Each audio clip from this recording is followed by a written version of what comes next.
This is Brian Jack Holder, a Libertarian candidate for Iowa's 3rd Congressional District, and it is December 14th, a Saturday. It's 5 p.m., and I'm in Carter Lake, Iowa at the Edward F. Owen Memorial Library for a meeting with our Congresswoman Cindy Axne, our current U.S. representative in the U.S. House of Representatives. So this should be a good meeting, and State Representative Charlie McConkey is also here for this meeting today. So I'm going to film it and take some photos for the community. Thanks for watching. It's rolling.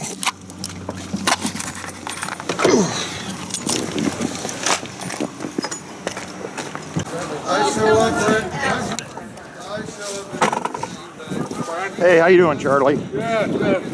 Thanks for having this. Oh, well, I told her 5 o'clock. She took it literally. Oh, that's all right.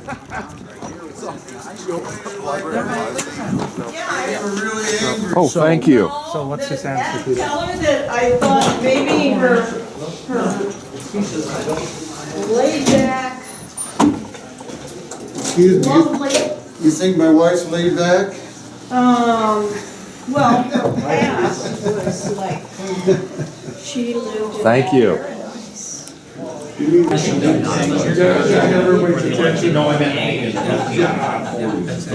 Cindy apologized. She's going to be here in about 10 minutes. She was dealing with some grant problems there in Council Bluffs. So she's on her way over. She's across the bridge right now. So I'm Charlie McConkey. I'm the state representative for Council Bluffs and Carter Lake. I want to thank you all for coming. I appreciate you taking the time out to come talk and be part of the system. And we want to hear what's going on in your life. McConkey's here from Carter Lake. Okay. Well, I want to thank the Carter Lake Democrats for putting this on.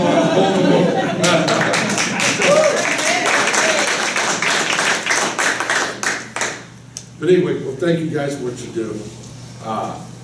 Yeah, like I said, I'm the state representative. I represent Northwest Council Bluffs and Carter Lake, and we're about ready to go back in session. And we know they're good with the budget. What's going on? There's going to be several problems we're going to have to tackle. We're going to have to tackle funding the schools. I've been working with Council Bluffs Community School District. We want to get new programs going.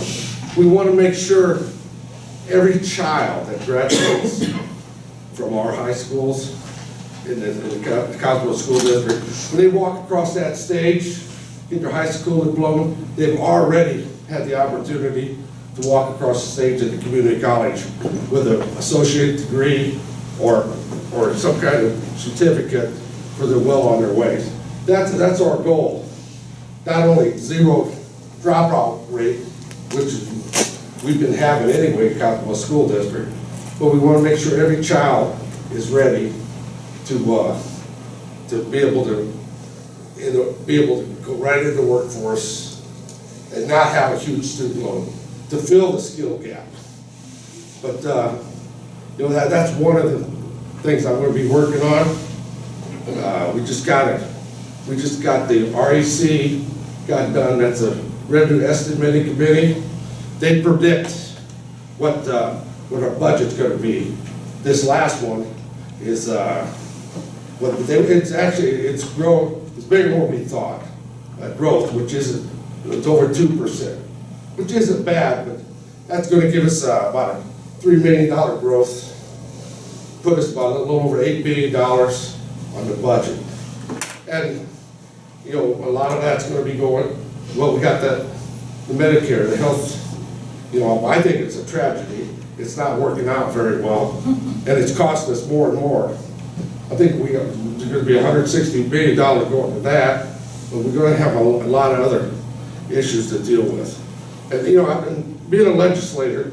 I'm in my 5th year, getting towards the end of my 3rd term, and I think one of my most important goals is to make sure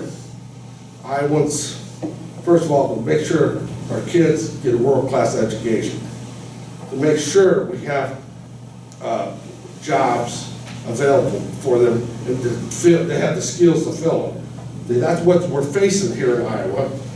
We got jobs available, but we don't have the skills, the skilled labor force to fill those jobs. If we don't do it, some other state's gonna do it, and these companies are gonna move on. So, is anybody got any questions for me? Because they said they should be here any minute. Did you already tell them about trade works at the school district? No, well, we got, that's what I was talking about. Yeah, but I mean, Trade works. we actually have the programs to Yeah, provide the yeah, we're gonna skills. do it, we're gonna Yeah. do it. And that's through the help of some very large benefactors.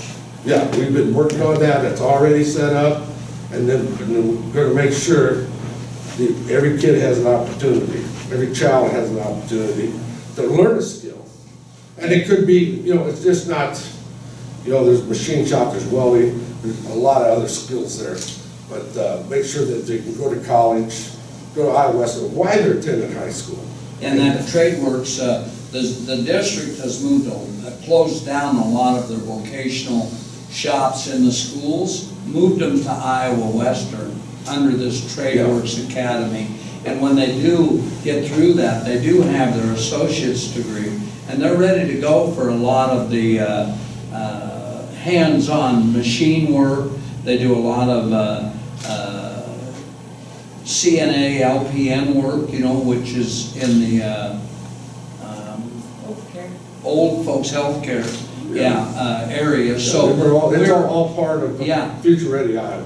it is. Yeah, And, and we need to, as a state, we need to invest in our kids. Because if we don't invest in the Future Ready Iowa, is what it is. We know what skills we're gonna need. And we don't have them filled right now. We know by 2025, about over 66% of the jobs are gonna demand higher skilled than, you know, could be a certificate, could be associate degree, and we're only about 35%. So we got a huge problem that's gonna we happen. need a higher birth rate to go along with the no one. Well, I'm not gonna get involved in that. Good days are over for me, that's, We don't, I'm looking around the room. we don't have enough population to fill some of But these anyway, jobs. yeah, that's a few of the things we're gonna be working on, anyway. Yes, I want to say something, and it's probably not as appropriate as I hope it would be, but my name's Rich Patton, from Carter Lake. Moved here 8 years ago after I retired after 37 years in public education. Helped start programs like you're talking about. We're organizing a group. We've organized, Charlie's helped us with several local Democrats that have come out to help get folks elected. So if you know somebody, I don't think anybody's here from Carter Lake, unfortunately. But if you know somebody in Carter Lake, we got a nice little group that we communicate with. When the election comes, we'll be out working, and I know there's a lot of people that would be interested in joining and helping. So if you do know somebody, I've got a card. Ask for my card. Charlie knows how to get a hold of me. Scott knows how to get a hold of me. You can find me online. I've got a website, although the website's under, I'm a performing musician, so that's where you find it. But it's still, my contact information is there. So we're really interested in getting people. We have one of our members here. I know a lot of others wanted to come, but they're off at Christmas events. it's bad time. Yeah, it's a tough time, and we just found out. I had to kind of leave my grandson's basketball game early to get here. So if you know somebody, and if you're an educator, you'll find a lot of support from me. I've been doing a lot of volunteer work for young folks and for organizations that help young folks. So pass the word along. I know there's people that like to help us, and we're going to get folks out this fall. I think, what did we hit, 3,000 doors last year, 2,000 doors last Yeah, fall? over 3,000 doors. Yeah, it's our first year, so. And we had a city council member who came in second in the voting as a write-in candidate. That's not active. She missed the deadline, and she went up door to door and came in second for one of the 3 positions on city council, so. Pass the word, let me know. An easy way to find me is if you go to your search engine and put in Rich, live music, Carter Lake, or Omaha, my website will come up. It's got nothing to do with politics, but my contact information is there. Well, I want to thank Rich and Pam. Thank you for helping put this on today. We appreciate it, and I'm sure when Cindy ever gets there, she's going to appreciate it. But you know, we all know with her job, and she's all over, she got a big area to cover, so she got held up helping somebody else, and she's going to be here in a minute and answer all of you guys' questions. Oh, you want to speak real quick? We got time? I can. I think you got a good opportunity. Yeah, so thank you so much. My name is John Cook. I work for the United States Census Bureau. The Congresswoman's office was kind enough to invite us along to just kind of give a quick pitch. The 2020 census is happening on April 1st of next year. If you don't know, Article 1, Section 2 of the Constitution says we have to count everybody. It takes a lot of people to count everybody. And so we are hiring. We have a massive blitz going on across the country. And so we have got open applications right now, and if you want to, by all means, take one of these. I gave some to the representative. I've got more. They're like Doritos. Take all you want. We'll make more. Yes, ma'am. And the application is online, 2020census.gov/jobs. You just put in an email address, and we'll ping you with a verification. You set up an account and answer some questions. You tell us what you're looking for: full-time, part-time, in the field, maybe work at home or supervisor. It just depends. I will tell you, from Pottawatomie County right now, a field enumerator, somebody goes and knocks on doors, we've set that rate at $21.50 an hour.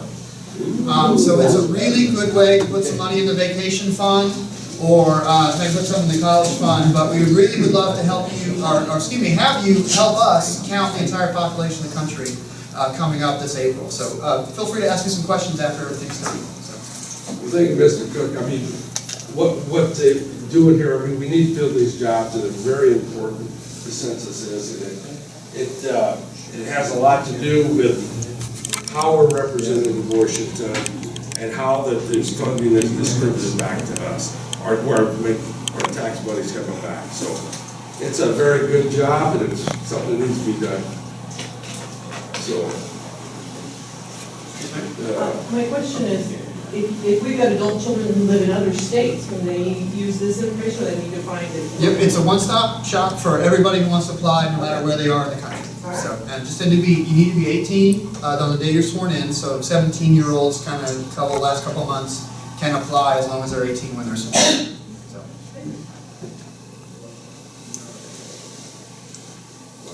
would we be sworn into uphold the Constitution? Is that? Yes, ma'am. Actually, yes, sir. And you don't have to do that? I'm sorry. It covers a wealth of things. That was a good question. It covers a wealth of things, not to be so rich being to uphold the Constitution, but also to protect private information.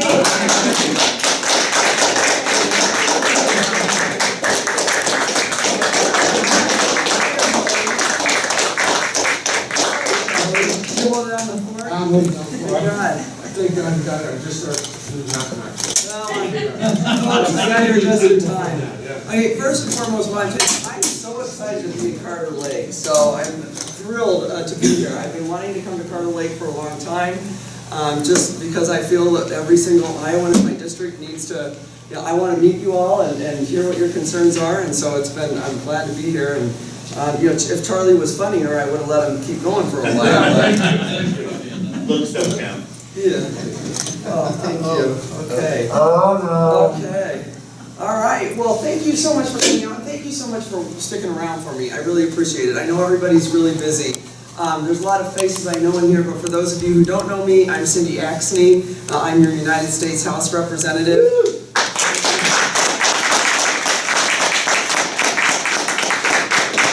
My trusty staffer here, Kyle McGlade, most of you might know Kyle.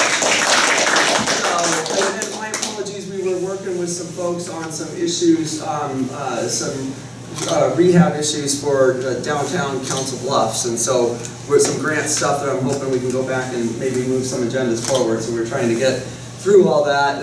Unfortunately, with this job, there's a heck of a lot to do. Everything from local infrastructure to Middle East peace at times. So it's one of those jobs that, you know, you run the gamut. But my job is here to make sure that the people in this district actually have better lives, have greater opportunity, put more money in their pockets, certainly help build economic prosperity for your communities so that we can ensure that you know, there's good jobs for everybody, that we can have a good tax base to help promote our schools, and that our young people are getting an opportunity in life. So I'm really grateful to be here, and my apologies again for being late. That makes me think of my mom, because she would want me to apologize. But the reason that I'm standing here really is my parents. My parents, just like probably many of you who grew up in Iowa, taught me to, of course, help my friends and family, but they also said make sure that you help strangers alike, because when everybody does well, then our community does well. And that's why I decided to do some of the things I've done in my life, whether it was serve in state government under Governor Vilsack, Governor Culver, and then Governor Branstad's administrations, directing strategy for the state, running things like the Energy and Environment Plan and helping to make Iowa #2 in wind production and building that economic opportunity, and building security for our state. You know, we're producing your own energy really is a good thing from a national security perspective as well. And so it's why I fought for things like all-day kindergarten in my own district when I found out, my own school district, when I found out half the kids lost a lottery and got an inferior education. And I think our public school system should be the great equalizer for everybody. I hear you guys have a really good elementary school here. I was just learning about that. So I'm looking forward to maybe someday coming back and visiting that. But I'm really here just to listen to you all. I'd like to give you a quick update on some of the key things that are happening right now. We're having a really busy end of year, but I just want to be here because my job is to make sure that your voices are represented out in Washington. And I can tell you one thing, we've got to be really loud and proud about our state, because when there's 50 representatives out of California, 40 out of New York, you see why those places have gotten more opportunity than places like Iowa. So we have 4 representatives here. My job is to be the voice of 10 representatives, so we actually have a big voice out there, and I'm trying to make that happen, whether it was getting the $3 billion in aid into the disaster relief bill and covering uninsured grain and bins, which nobody thought we were going to be able to get done by changing statutory language. I'm going to be out there fighting every single day for all of us in our district, because that's what a representative should be doing, is standing up and working hard for the people that they represent. So I'm going to go out there and try and work with, just like I have been, anybody to improve the lives of the people here, Republican or Democrat, to make sure that we're getting to the best solutions that can bring opportunity to every single person in this district, and I'll continue to do that. But that's why I'm here, to listen to you all and take back your issues, and then hopefully craft policy to help improve in that area. But I did want to highlight a few key things that we're working on right now for end of year, and before I let you ask me some questions. Just so you know, we're back in session next week. We were supposed to be in, and I will put this in quotation marks, recess. I hate that term, because we're not hanging out playing, folks. We are doing the job. You see your representative here, and he's not in session right now. So this is what we're doing most of the time. We're trying to make sure that our communities are successful. And I do my county visits when I'm back in district. But we're going back next week to make sure that we keep government open. We're going to be passing our appropriations bills to make sure that we don't do what happened last year, which was shut down government and leave people across the country without paychecks and lose hundreds of millions of dollars from an economic perspective. We're going to get the appropriations bills through and make sure that we keep government open. Also next week, we will be bringing to the floor USMCA on Thursday. So I'm thrilled about that. I've been working non-stop to make this a really good bill. It is much better than when we received it over in the House at the beginning of July. I was happy where it was at that time from an agriculture perspective as well as a manufacturing perspective, but we weren't where we needed to be when it came to labor as well as biologics, pharmaceuticals.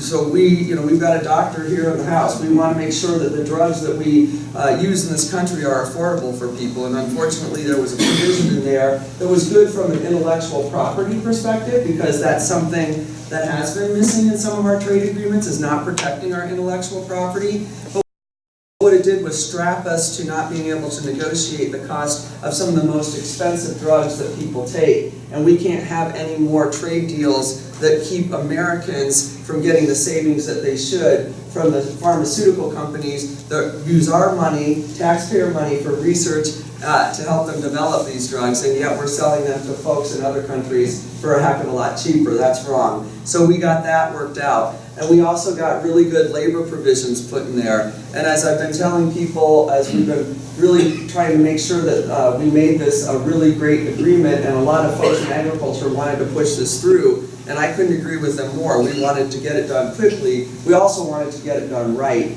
And what this does by having these labor regulations for Mexico ensures that workers in America get paid well, ensures that we can sell our products for the prices that we want to so that we can have economic viability, ensures that the products that come over that are produced in other countries actually meet specifications that are safe for people here and meet regulations in their own country that protect our environment as well as protect labor for the people that are working in other countries. So we got that all ironed out.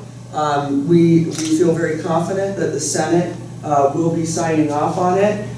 As a matter of fact, we got word that Senator Sherrod Brown, who's about as strong on labor as you can get, has never signed a trade bill in his life. He's behind this trade bill. So this not only is a great bill for agriculture, but it's a great bill for labor, and rarely do you find trade agreements that really can hit all of those different aspects and work for everybody. So that's coming to the floor next week. I'm so excited to be able to vote for that. The other piece that we just passed this week is H.R. 3, which is a monumental prescription drug bill.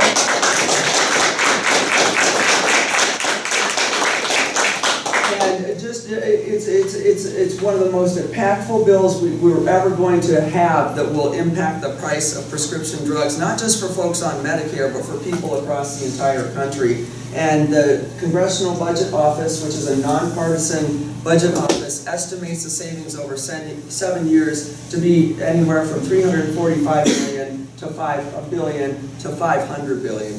So what we're doing, the bill allows us to, the Director of Health and Human Services, to negotiate the cost of the 250 most expensive and most used drugs within Medicare, and then use that same cost savings to applies to every American. So that negotiated price for those drugs isn't just for folks on Medicare, but for every other American.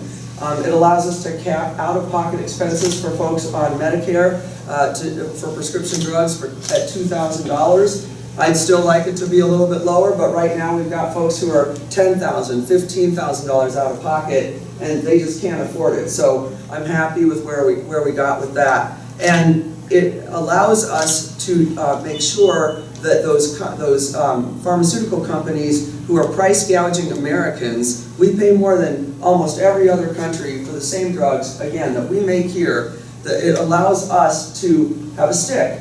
That if they're going to do that, they get fined, and they have to pay for it. So they're never going to be able to not live up to the expectation that they have to price our drugs fairly. And it means that they can't price any drugs for us at more than 20% more than what any other country, the highest amount that's paid by another country that we sell those same drugs to.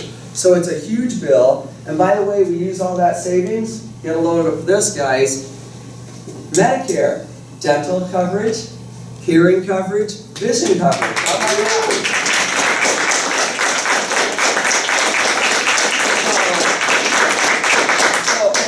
So we expand efforts towards rural health clinics, towards mental health. There's all kinds of things that this bill is. So I'm just touching the top things, but there's a lot of money going back into research, money into research for rare diseases, I actually got an amendment in this bill the other day, so I was thrilled with that. Very few amendments went through. But my bailiwick is with holding government accountable and finding ways to save money. And so the amendment that I got through is to develop a grants program for $250 million in grants that will help us reduce administrative costs and burdens across the country, which, by the way, folks, when I see the doctor over there shaking his head, we spend $250 billion a year on administrative paperwork that doctors have to, you guys fill out, that doctors fill out, all that stuff. And what I want to do is when you all go into a doctor's office, I want you to spend time with the doctor. You know, not more time filling out paperwork than the doctor has. And they want that too. The doctors want that. They've spent all this time filling out all this paperwork, and because there's so many rules and regulations around things. And right now, the data shows that our doctors spend twice as much time doing the administrative paperwork than they do with their patients. That's just wrong. And so this will give us an opportunity to change that. And the goal is to, and this is also in the bill that I wrote, reduce the administrative burden by 50% in 10 years. So saving ourselves, $125 billion, every single year, moving that forward. And let me tell you, I had full Republican support for that, so I was willing to.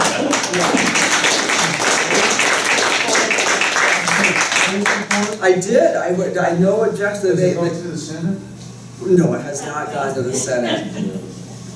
No. Well, we hope that they will take that through. So those are some of the big things that we've been working on. I'm still trying to move forward some tax extenders like biodiesel tax credit extenders, which we really need for Iowa. Health insurance tax credit, I'm trying to extend that so that folks aren't hit hard next year. We're trying to move through some of these at the very last end here. The tax extender packages tend to be the last things that you work on at the end of the year, so we're going to try and move those agendas forward. But that's how we're going to end up this year, is really working on those big issues that will make sure that we appropriate money into the services that people in this country need. Keep government open, hopefully pass through some of those tax extenders that help our economy here in Iowa, and then keep working and moving our agenda forward for the people, to put more money in your pockets, to help your families be more successful, to bring trade schools and apprenticeship programs to the folks across states like ours, where we've got massive gaps in that, where we've got almost 60% of our jobs falling into that kind of second, the middle skill jobs, and we don't have enough people to fill that pipeline. And these are really good paying jobs. You don't come out of college with a lot of debt. Your 2-year programs, trade schools, apprenticeship programs, that's what you need. So we're working heavily on those. Those are bills we passed a couple months ago. Pell Grants to trade schools and apprenticeship programs, as well as Pell Grants to 2-year colleges, loan forgiveness programs in areas of like Iowa, in rural areas where we need specific types of jobs, and we'll have loan forgiveness in those areas where we can bring those people back to places in our district where we need that help. Physicians, teachers, we want to continue with that type of thing as well. So that's how I'm looking at my job, folks, is just to do whatever I can to build economic prosperity for all of you, to give your children and your grandchildren a future with a good education, and to make sure that we protect and create a sustainable environment that we can all live in. And by the way, I'm hoping to be a pragmatic voice out there, and I think it's showing that I'm willing to work with anybody to get the job done. I've got a good record working from a bipartisan perspective. I know that's how we get things moving, and I know that there are plenty of good people on both sides, that if we can try to work together, we can find those opportunities, and I know that's how we're going to get things done. So as a 5th generation Iowan, whose parents both grew up and have farm families in southern Iowa, I'm going to fight tooth and nail to make sure that the hardworking people in this state always get what they need. So thank you so much for having me out here. Merry Christmas, Happy Holidays, the whole 9 yards, and I'd love to answer any questions that you have.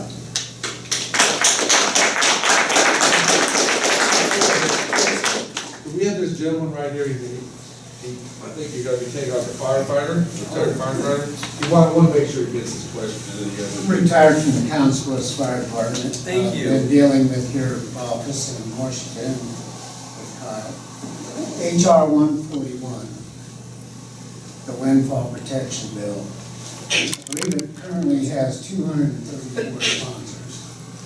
I'd just like to know how you feel about its chance of passing or getting out of committee or its bipartisan support. So, I'm sorry, I don't know the exact specifications of this It's one. windfall protection. It's, as a firefighter, we're penalized in our Social Security. Myself, I get 40% of what I've earned under Social Security. There's no windfall or there's no survivor benefit available to my family. Okay. The title windfall protection strikes me weird. As a firefighter, I make a good salary, but I'm certainly not rich. And if something was to happen to my wife, who gets higher Social Security, and it disappears, my life is affected greatly, and vice versa. Yeah.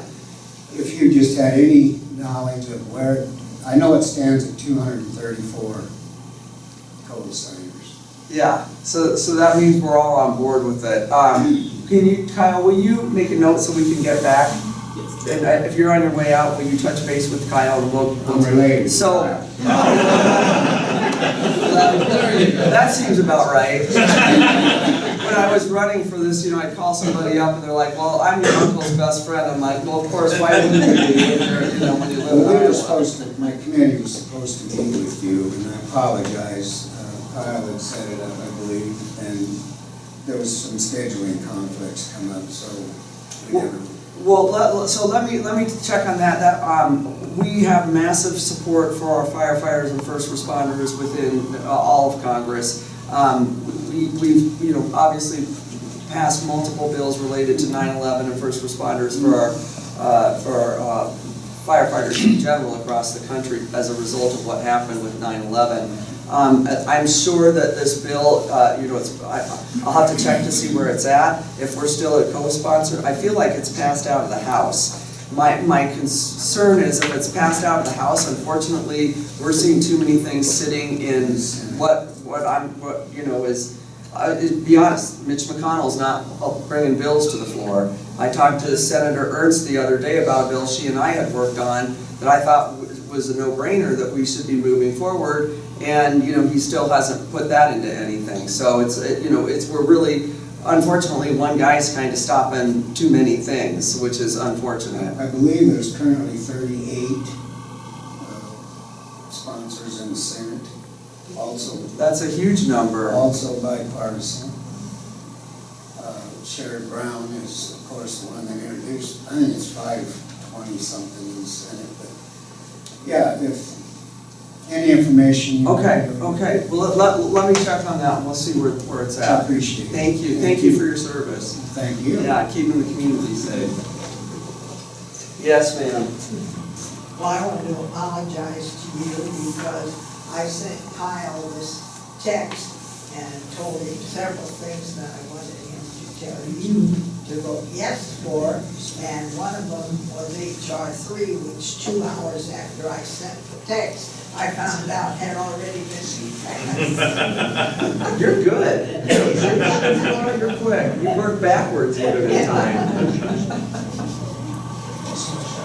So that's it. I'll do better in the future. Okay.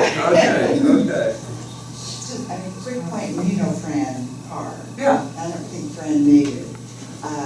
Just FYI, and this has to do with the flooding, which I think Carter Lake did fairly well in the whole situation because of the airport and that. But their property is deeded as one piece of property, but on the tax rolls, it's 2 parcels. And with the buyout, they're buying out 1 parcel, and their shed is not in the buyout. So when she went to she's unincorporated. When she went to wherever she had to go to, they said, well, we had to draw a line somewhere. That it's 1 property. just FYI. And I'm sure, you know, she needs to start filling out some stuff and just so you can be asking some questions, because that seems like the whole property flooded. So I'm Yeah. not sure why you would draw a line around, you know, around the machine shed.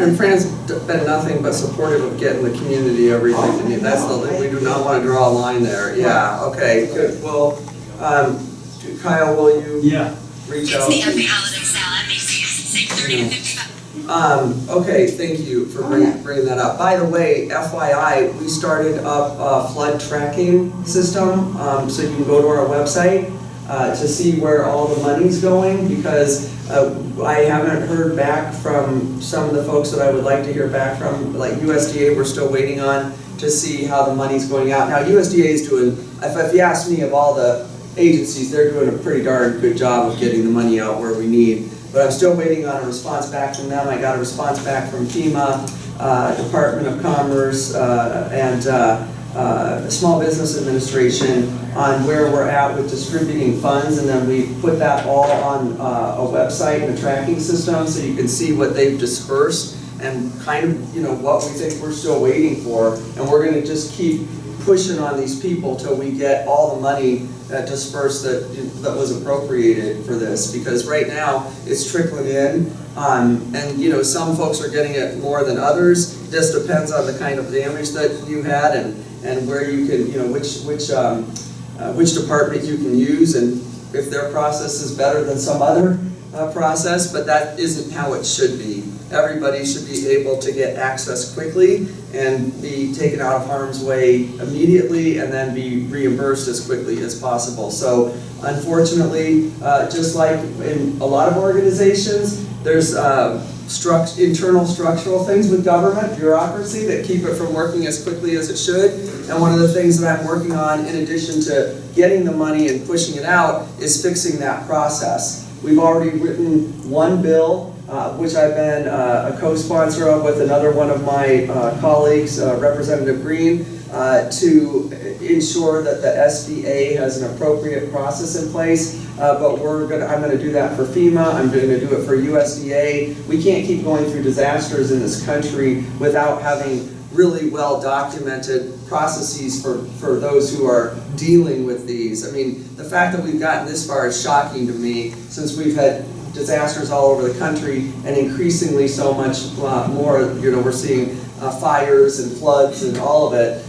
You know, we've got to make sure that as we address the issues causing this, which a lot of it's related to the changes in our climate, and we've got to address that. But we also have to make sure that we've got infrastructure in place to deal with it, and we also need to make sure that when it does happen, that the processes are sound, so that people aren't sitting here waiting to be made whole again. So that, you know, I'm never satisfied just to solve, like put a Band-Aid on something. Yet, you know, we also need to look at why things aren't happening as quickly as they should and solve that. So we're going after that in our office too. We keep busy, right, Kyle?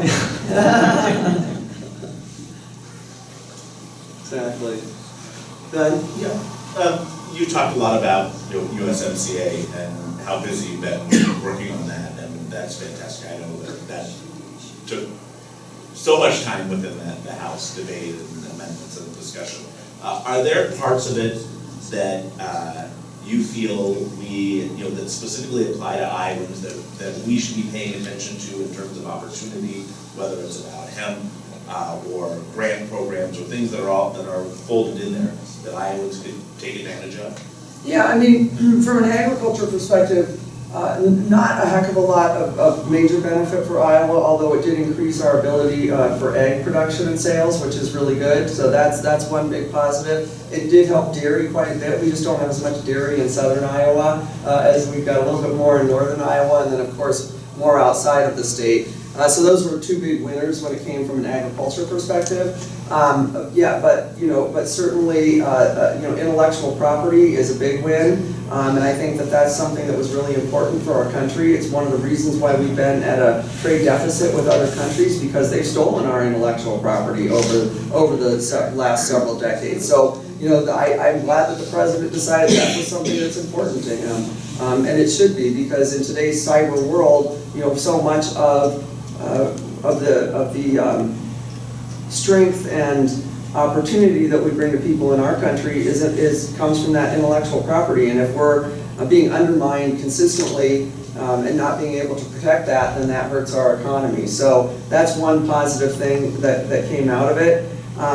Certainly I have to dig down into some of the details that you're talking about with hemp. I know there's people across the state that are chomping at the bit to diversify and grow hemp.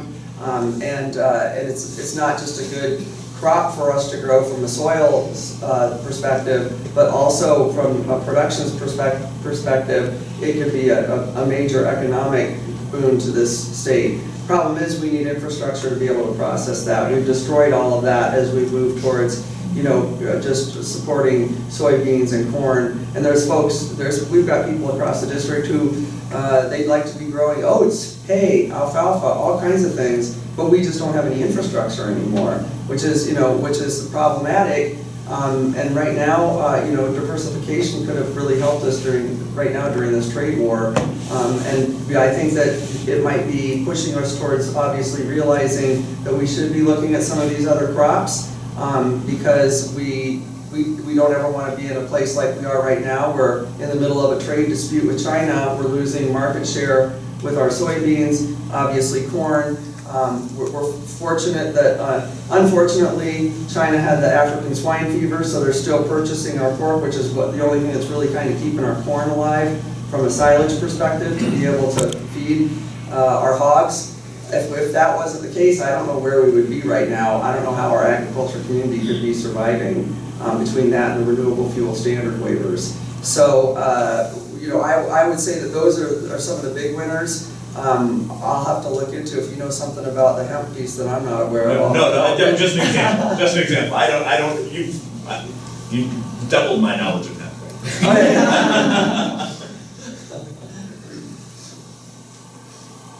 Yeah. How are you? I'm good. How are you? Good. So the impeachment vote is coming up next week. Have you made your decision on that, and when do you think that will occur? Well, I believe that they wrapped up in the judiciary, and they're going to bring those articles of impeachment to the floor, and we'll be voting for it. I still have to read. I finished reading the information from the Intelligence Committee's hearings. I will be fine-tooth combing the judiciary's reports and their bills, and when I finish that, I'll make my decision. Are you leaning any particular way at this point? I lean towards the truth. So my goal will be to make sure that that we absolutely uphold our democracy, that we protect the republic that this country was founded on, and that I do my due diligence in when I swore swore an oath to protect the Constitution. That's what I do.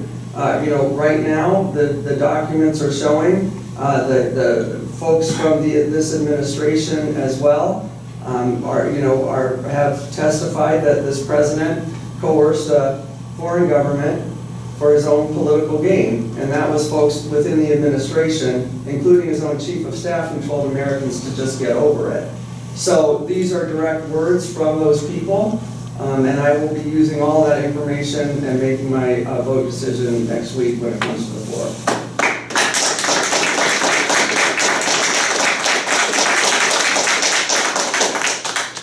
Are you aware that just as of this afternoon, Representative Jeff Vandrew from New Jersey is resigning the Democratic Party? I just saw that on the way over. Because of what's going on in the election right now with the impeachment, I guess, correct? Well, you know what? I have to talk with Jeff, which I'll do next week. Listen, I'm going to go straight to the source. I don't make assumptions about what anybody's doing or why they make their decisions based off of, a report that I'm hearing. I've got an opportunity to go talk with him personally, so I'll go see what he has to say.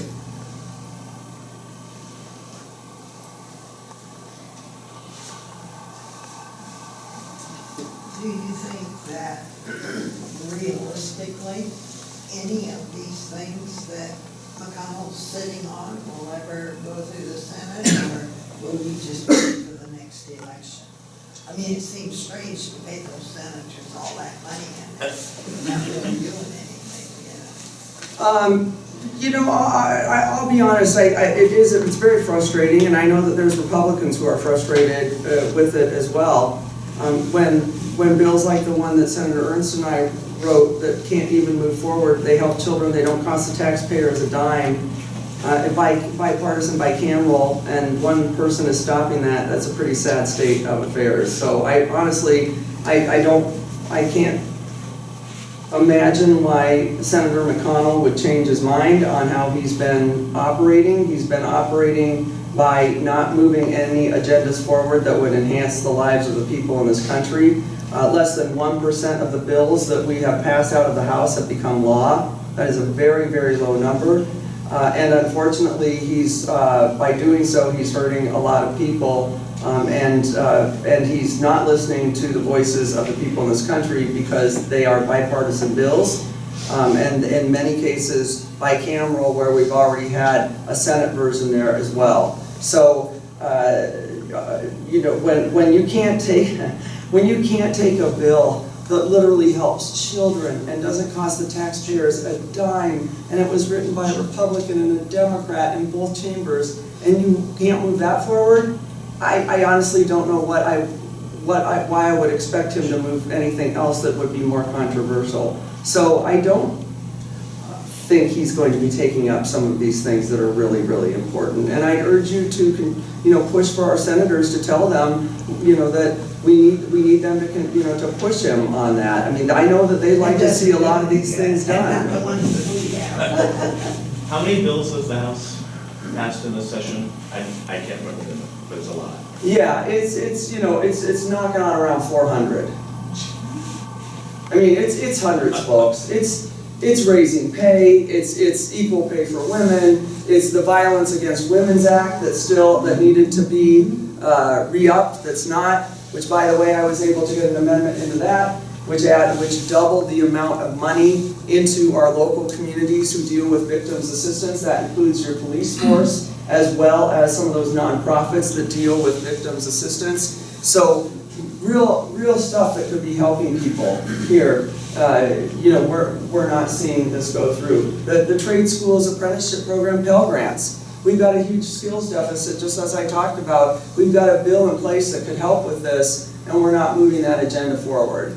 So, these are root cause issues that if we address through a lot of this, we could be solving a lot of problems in this country. We could be giving greater pay to people, we could be giving them better job opportunities, better education opportunities, and yet that's all sitting at Mitch McConnell's feet. So, he's already said he's going to push USMCA off to at least February. I mean, I know that this bill would get passed in the Senate. It's got the support of the Senate. The senators, when the House was working on this, it was in direct tandem with the Senate to make sure that when it was complete, that it would be ready to go and we could move this agenda forward and pass this bill. So we've got the support in many things. It's being stopped by him. If we ever get the final vote on the ERA, will it have to go back through the Senate for any reason, or will it then be passed? We're only one vote away from the ERA.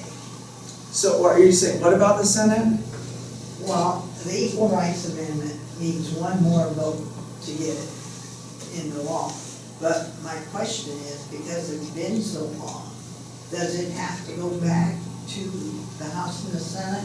Or because of the way that it was set up, when it gets that one vote that it needs, will it then be law?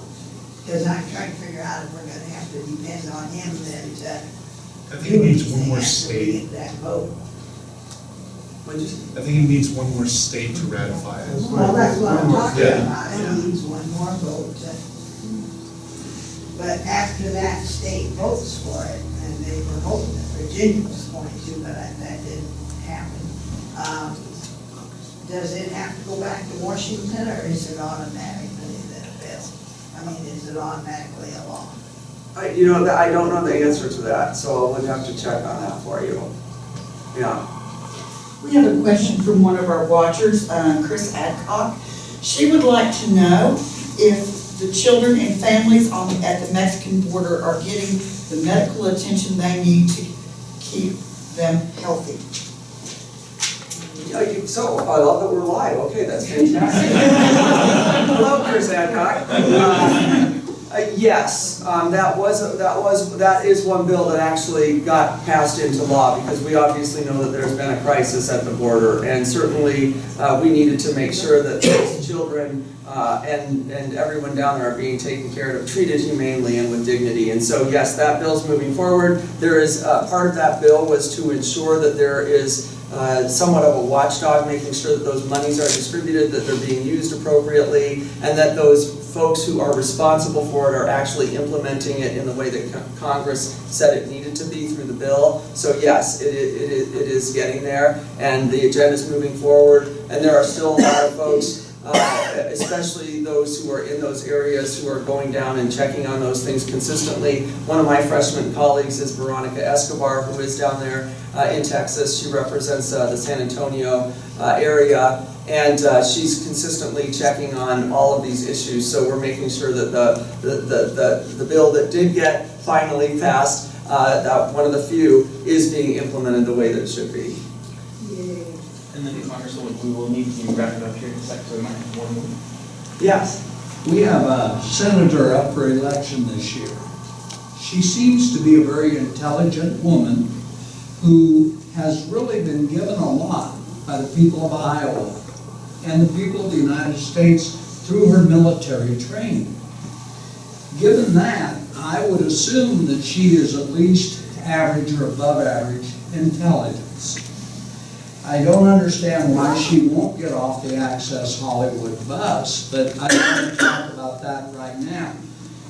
I would think that all of our senators are in that same category, been given quite a bit by the states and by our country, that they would be average or above average intelligence.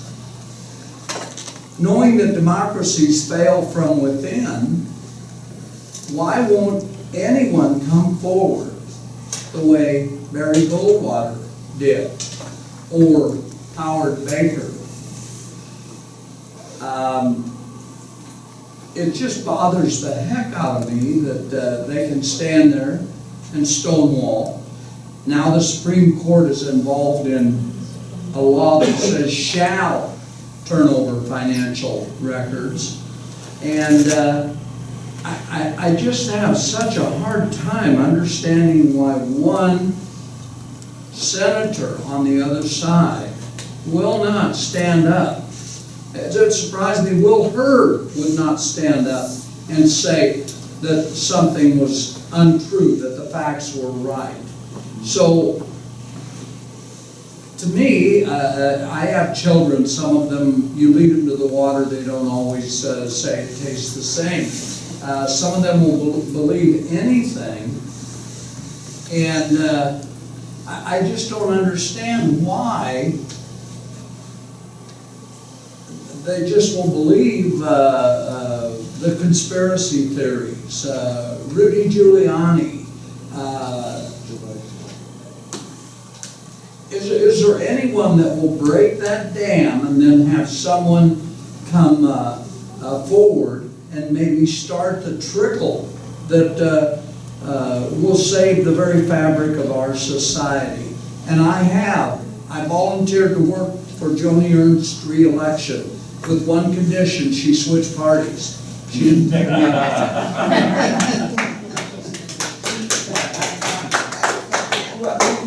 Listen, you're going to have to take that up with the senator. I don't really, Well, you know your experience, any of the senators, is there any hope that one will come forward? Any hope at all in your mind? I'm not asking about them, but your experience, you're standing there talking to them, you're interacting with them. We hear that some of them behind closed doors express angst over what's going on. Is there anyone that will not follow the Roy Cohn and Big Joe McCarthy mentality? My assumption is that there is, just like we saw Representative Amash on the House side of things. And so, there are folks who are independent thinkers. I think we need more independent thinkers in, across the board. We need one right now. And so, you know, I would say there probably will be. I'm not gonna judge anybody at this point until we see what's going on within the Senate. I hope that those who are over there are taking their oath of office very seriously, that they understand that no one is above the law, that it doesn't matter what letter is behind your name. And I would say that the real champions right now are those folks who testified, even though the administration told everybody, and they censored everybody from testifying and from producing documents, and yet we had true American patriots stepping up to tell the truth of what happened to them in Ukraine. So I think that I always believe that there's always good people in this world, and there's always trustworthy, honest people. And when it comes to push come to shove, I have a feeling that there will be some folks that stand up for what they believe is right. I'd like to say just one more thing.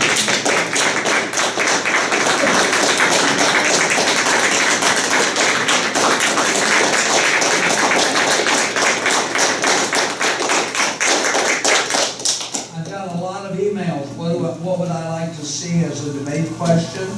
And I always go back to what you said when you were running for office up there. We want to talk about the things we can do for people. We want to talk about health care.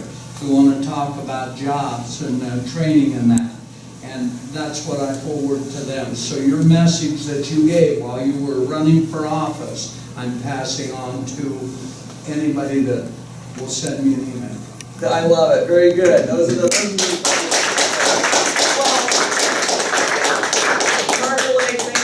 I really appreciate people turning out tonight. Thank you for me interrupting now dinner time. And stay warm. My goodness, it is. You know, I come back. It's so warm out in DC. I don't wear a coat, and you should see these people. They're in parkas. They're all bundled up. It's hilarious. You feel a sense of pride when you walk by.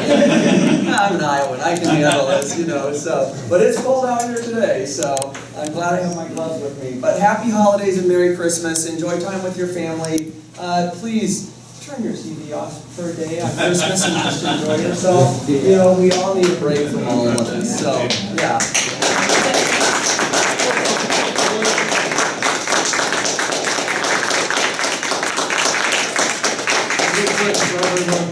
First of all, I want to thank you all for coming tonight. I want to thank the Carter Lake Democrats for putting this on. And most of all, I want to thank Congresswoman Cindy Appleton for helping us, for representing us in Washington. Thank you for coming tonight. Absolutely. Real quickly, thank you for coming. Charlie and I've been working, I haven't met with Kyle yet, but others trying to get you here. We're going to be out there working for you and other Democratic candidates, including Charlie. We worked really hard. Kyle and I have worked together for a couple of elections. We'll be out there working for you, and we hope we can get you back again. And if we get the right, it's going to take a while, we can get some more Carter Lake people out here. So thank you. We're out working for you. Well, thank you.